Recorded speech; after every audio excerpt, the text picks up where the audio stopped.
Bienvenidos a un programa enfocado en revisar los mejores libros con los cuales usted puede llegar a renovar su mentalidad, sanar sus emociones, transformar sus hábitos de vida y que lo pueden llevar a convertirse en alguien capaz de crecer por sí mismo, es decir, alguien capaz de autoformarse. Mi nombre es Carlos Anzola, autor del libro Autoformación, el hábito secreto de los grandes líderes. Cada semana examino a fondo un libro que tiene el potencial de cambiar nuestro rumbo. No quiero que pierda el tiempo con libros pésimos, quiero verlo crecer, alcanzar metas y ser un mejor líder. Por eso, semana tras semana comparto experiencias que he vivido con diferentes libros que me han encaminado a crecer, que me han inspirado y que me han llevado a un nivel de vida diferente.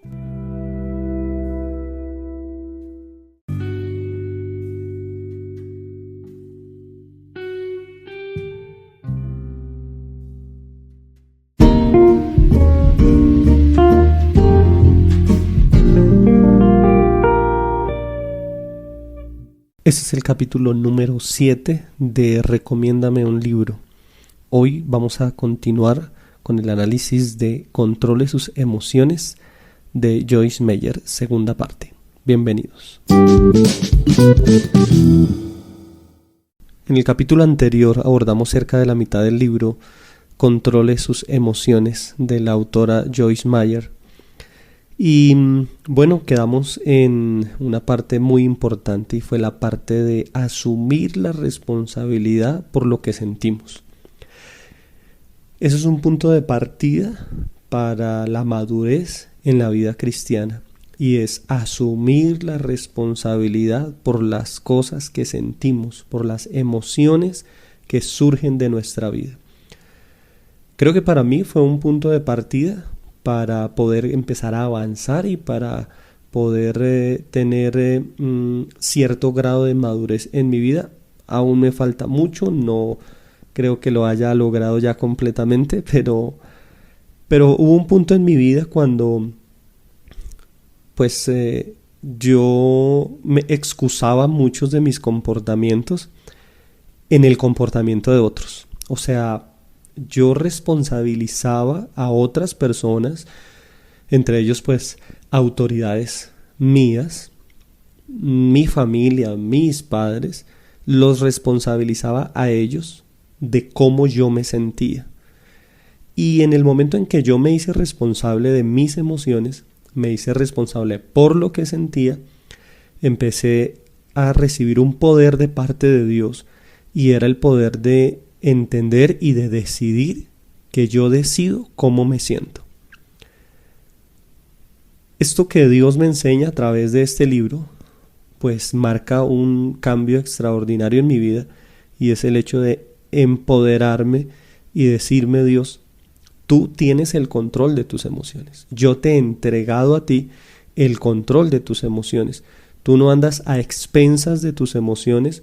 Tú no eres esclavo de tus emociones, yo te liberé de tus emociones y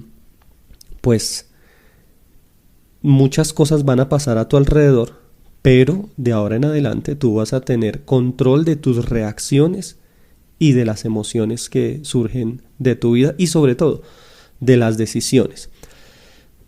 No tanto en las emociones, más que todo en las decisiones que se toman con base en esas emociones. Hay una frase muy bonita del autor John Maxwell que también en otra oportunidad estaremos analizando, y es la frase que dice: la vida se compone un 10% de lo que a ti te sucede y un 90% de las reacciones que tú asumes frente a aquello a lo que te sucede.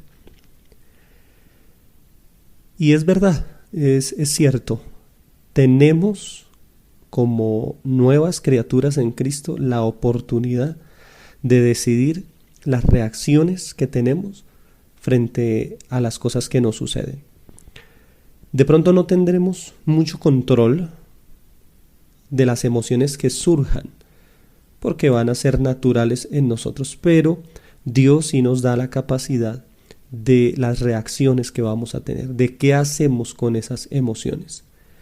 Ok, podemos sentir en algún momento, tensión, irritación, podemos sentir confusión, miedo, hostilidad, Pero ninguna de esas emociones puede llevarnos a desagradar a Dios o a pecar delante de Dios. Y ahí empieza un punto de partida en el cual nosotros podamos de alguna manera poder avanzar y poder agradar a Dios en cada una de las cosas que estamos haciendo. Hay un capítulo muy bonito que es donde quiero pues continuar hoy, y es el capítulo 6 de este libro de Joyce Meyer, y es el capítulo acerca de la depresión. Este capítulo habla acerca, inicia con el Salmo 40, versículo 1 y 2, donde David dice: pacientemente esperé al Señor y se inclinó a mí y oyó mi clamor y me hizo sacar del pozo de la desesperación, del lodo cenagoso, puso mis pies sobre peña y enderezó mis pasos. Nosotros tenemos que aprender, nos dice Joyce Meyer, a resistirnos a caer en el foso de la desesperación, pues allí nos encontraremos a la merced del torturador de nuestra alma, quien está decidido a destruirnos a nosotros y a desacreditar nuestro testimonio para Cristo. Allí en este capítulo Joyce Meyer nos da una definición de la depresión y dice que es un trastorno emocional que causa un sentimiento de tristeza constante y una pérdida de interés en realizar diferentes actividades, también denominada trastorno depresivo mayor o depresión clínica, y que afecta los sentimientos, los pensamientos y el comportamiento de una persona, y puede ser causa de una variedad de problemas físicos y emocionales. Ella nos da allí unos síntomas de una persona que está cayendo en depresión, y creo que deberíamos analizarlos para mirar de qué forma, si en alguna manera nos identificamos.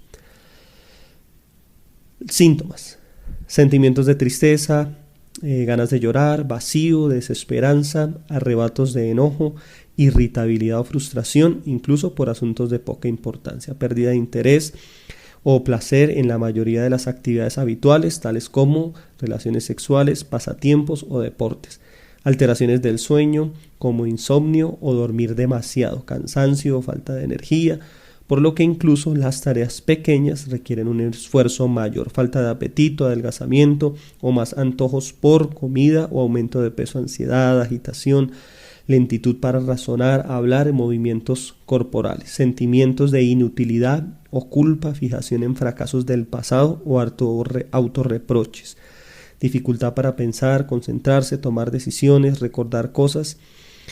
En este punto ella nos lleva a reflexionar cuál es la raíz de esa depresión, que nosotros no simplemente debemos decir: no, estoy deprimido, me siento triste, tengo un bajón emocional fuerte, sino llevarnos a cuestionar esas emociones tan fuertes y decirnos, bueno, ¿cuál es la raíz? ¿Dónde empezó? Podría ser pecado, es algo que ella menciona, por lo que pues muchos tienden a llamar a una enfermedad emocional algo que tal vez de alguna manera el individuo está evadiendo o no está confesando. Esto lo hemos visto en muchos casos de consejería, cuando personas tratan de escudarse detrás de una llamada enfermedad emocional para evadir ciertas responsabilidades en su vida, ciertos, en algunos casos, errores, pecados del pasado que no han resuelto, y deciden por medio de refugiarse tras la máscara de la depresión, ocultar o tratar que las personas alrededor no les juzguen o las consecuencias de estos errores no se vean tan evidentes, pues a través de usar esta máscara de la depresión y de la tristeza.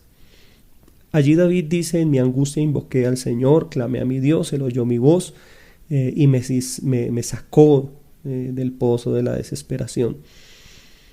Génesis 4:6 habla también de cómo Caín fue prácticamente el primer maníaco depresivo en la historia de la humanidad. Génesis 4:6 dice que Dios le hace una pregunta a Caín y le dice: ¿por qué te has ensañado contra tu hermano? ¿Por qué ha decaído tu semblante? Es una persona que estaba deprimida, que estaba en depresión. Dios trata de ayudarle, se acerca. Mire la forma en que Dios se acerca a Caín. Dios le cuestiona su emoción. Dios le hace una pregunta acerca de la emoción que él tiene. Él le pregunta: ¿por qué te has ensañado? ¿Por qué ha decaído tu semblante? Y pues aquí encontramos a alguien que está evadiendo una responsabilidad delante de Dios, alguien que no quería enfrentar un error que estaba cometiendo, y Dios le está previniendo de un error que él está a punto de cometer. Fíjese que esta pregunta de Dios es el momento previo cuando Caín va a matar a su hermano Abel. Es lo mismo que estamos analizando desde el comienzo del capítulo anterior, y es Efesios, donde dice: airaos, pero no pequéis. Y aquí Dios le está cuestionando a Caín su ira. Le está diciendo: ¿por qué te sientes así? ¿Por qué ha decaído tu semblante? De noto ensañado. La respuesta de Caín debió haber sido honesta, debió haber sido responsable y haber dicho: siento envidia. Realmente siento frustrado el hecho de que la ofrenda de mi hermano haya sido aceptada y la mía no. Debió haber abierto su corazón. Juan capítulo 8, versículo 32 dice: conoceréis la verdad os hará libres. Cuando uno habla con la verdad acerca de sus emociones, cuando uno identifica lo que uno siente y lo expresa delante de una autoridad, de un consejero, de un psicólogo, pues se puede dar tratamiento y se puede ayudar. Y es lo que Dios está tratando de hacer aquí con Caín, pero él, por el contrario, evade la responsabilidad de decir por qué se siente así. Personalmente no me gusta mucho cuando estoy dando una consejería y una persona, al hacérsele una pregunta de por qué se siente de cierta manera, responde con la siguiente frase: no sé por qué me siento así. Simplemente porque no es cierto. La persona sí sabe por qué se siente así. La persona sí sabe cómo llegó a ese estado emocional, y precisamente es una de los temas más importantes de este libro, que pues me gustaría que realmente usted lo profundizara leyendo el libro. Hay otro capítulo más adelante que me gusta mucho, y es el capítulo de la dependencia de las personas. Este capítulo es súper importante porque parte de la sanidad emocional y parte de tener emociones sanas en nuestra vida es no depender de otras personas, es llegar a no depender emocionalmente de otros. Cuando nosotros somos personas que dependemos de otros, dice Jeremías capítulo 17, versículo 9: maldito el varón que confía en el hombre y pues pierde esa dependencia de Dios. Creo que Dios debe ser la persona de la cual deben depender nuestras emociones, debido a que Él nunca nos va a maltratar, nos va a traicionar, nunca nos va a hacer sentir mal, nunca nos va a humillar, jamás va a tener un mal comportamiento para nosotros. Así que Dios es la persona más segura de este universo en la cual podemos confiar nuestras emociones, y debemos entender que los seres humanos de alguna manera siempre nos van a fallar, y nosotros no podemos confiarle a ningún ser humano pues la totalidad de nuestras emociones, obvio guardando los límites, porque estamos en relaciones de amor con nuestros hijos, con nuestros cónyuges, con personas cercanas, pero teniendo un límite claro, y es: mis emociones no van a depender de otra persona, o no voy a entregarle la totalidad, por decir así, o el control de mis emociones a una persona. Y si en algún momento siento que hay una ofensa, que hay de pronto mis emociones son tocadas, bueno, debo ir a Dios para que Él me ayude en este aspecto. Un capítulo muy importante en este libro es el capítulo de la sanidad de las heridas. Es muy importante porque cuando nosotros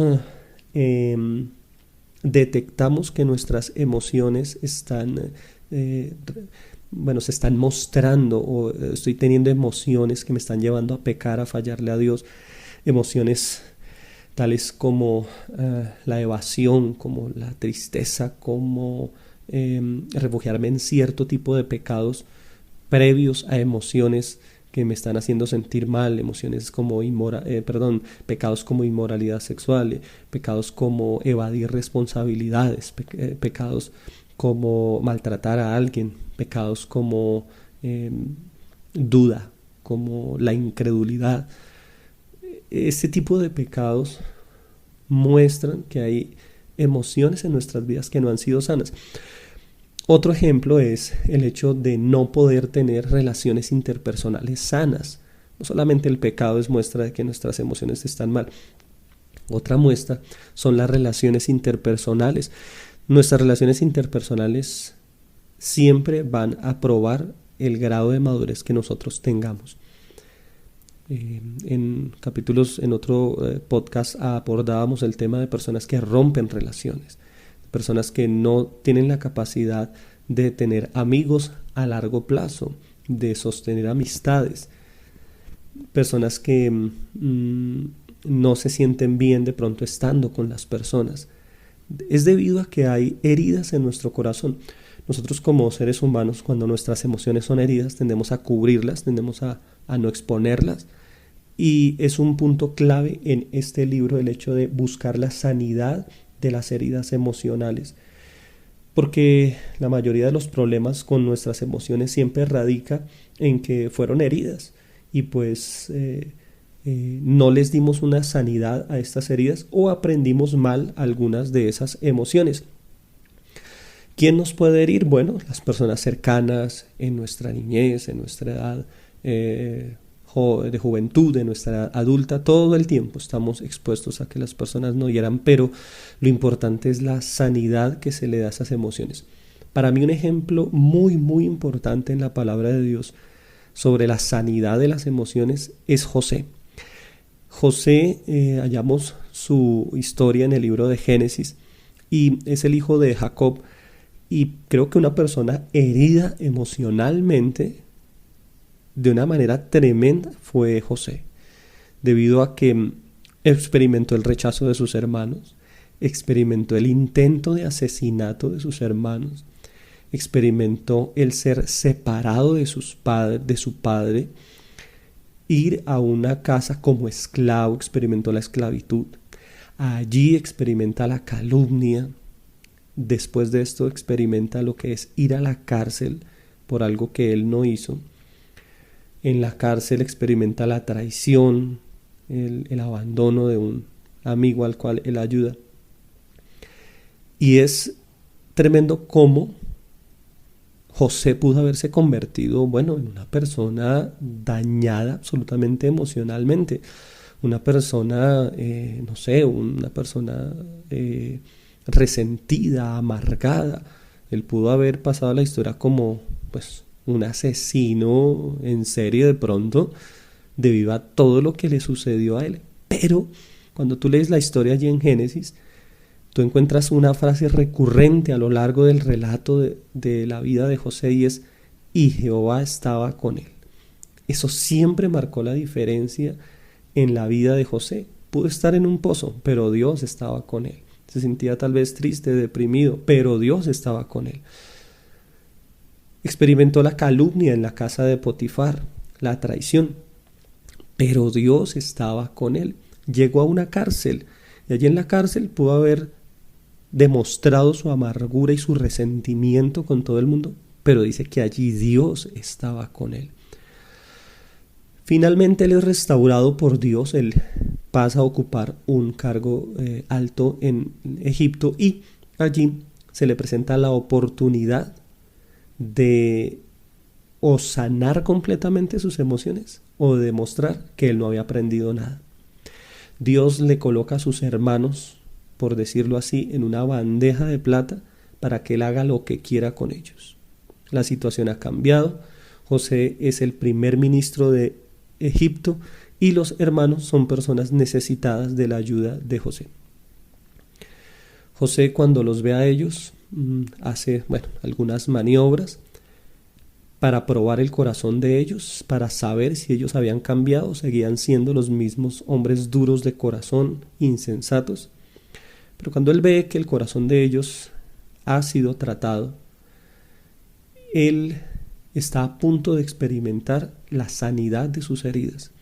Y allí el relato lo que dice es que él se va, él los tiene ahí enfrente y él se va a un lugar aparte, cerca donde ellos están, y dice que él gritó y lloró de una manera profunda debido al dolor que él sentía y del dolor que él tenía en sus emociones. Y cuando vemos a José, vemos el tratamiento que él le da a sus heridas. Él no se vengó de sus hermanos, porque podría ser la reacción lógica para una persona que ha sido tan maltratada como José. Pero pues la reacción que él tiene es ir a orar, ir a buscar a Dios. Dice que los gritos de él se escuchaban de lejos. Y a veces es el efecto que produce el hecho de ser sanado interiormente por Dios, el hecho de que nuestras emociones sean sanadas, sean curadas por la presencia de Dios. Aquí quiero decirte algo: cuando tus emociones sean heridas, cuando tus emociones sean maltratadas, el tratamiento que debes darle de inmediato es ir a la presencia de Dios, es ir delante de Dios, exponer, según el principio de Juan 8:32, exponer la verdad delante de Dios y decir: Señor, me sentí así, estoy sintiendo esto, ayúdame, estoy sintiendo ira, estoy sintiendo irritación, estoy sintiendo tristeza, me molesta en gran manera esto, me parece injusto. Y de esta manera Dios puede sanar. Cuando tú dices: me parece injusto este trato, me parece injusto esta tarea, me parece excesivo, siento que me están quitando un privilegio. Bueno, cantidad de emociones que se pueden levantar en nosotros, pero lo importante es abrir el corazón delante de Dios.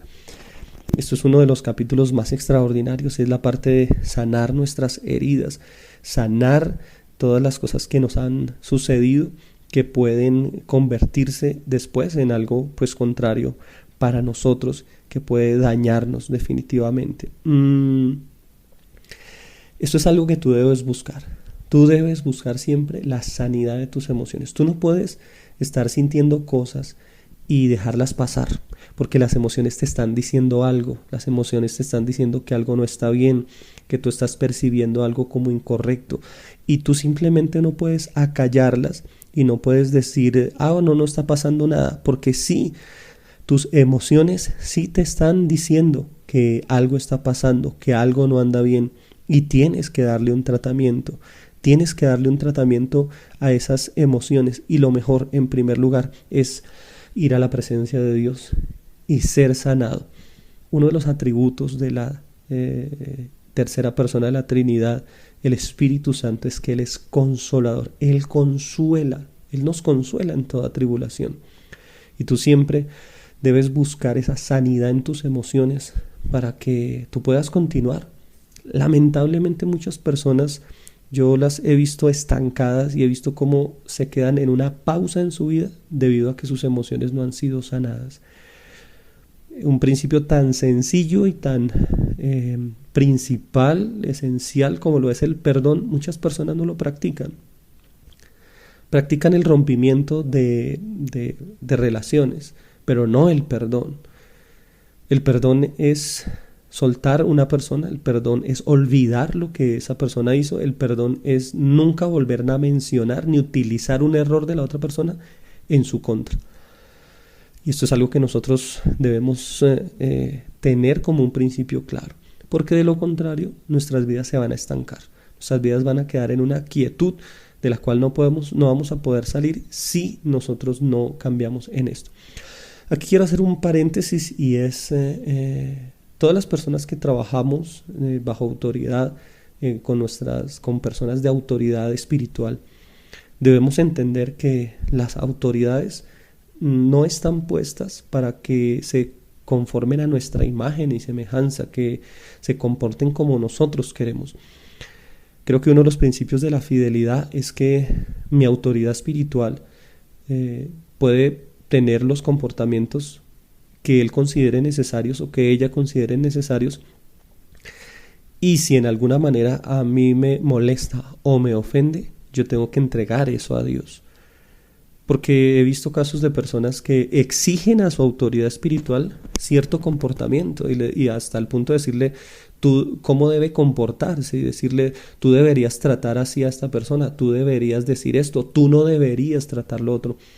Y realmente a nosotros como personas sujetas a la autoridad no nos corresponde eso, porque mi labor es tener una actitud siempre de un corazón sano con mi autoridad y no juzgar la autoridad. Cuando yo tengo un corazón sano, yo le permito a mi autoridad que sea original, que sea como ella considera que debe ser, no como yo considero que debe ser.